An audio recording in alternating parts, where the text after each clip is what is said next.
এয়া ৰাতিপুৱাৰ সময়, ৰাতিপুৱা 5:20 মান হৈছিলে।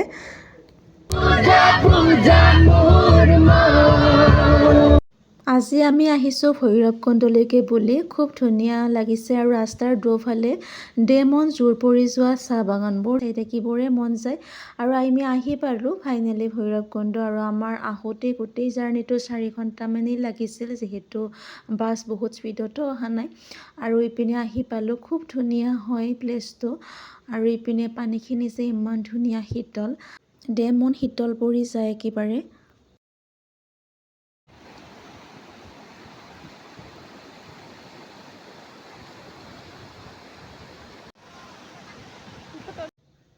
আৰু ইপিনে ল'ৰা ছোৱালীখিনিক ভাত দিয়া হৈছে। আৰু আমিও ভাতেই খাম জল্দি, কাৰণ যিহেতু ভাত খাই উঠি বেছি সময় আমি নাথাকোঁ, আমি আহিমেই আৰু যিহেতু দূৰ জাৰ্ণি হয়। আৰু এয়া গাড়ী ষ্টাৰ্ট দিলে।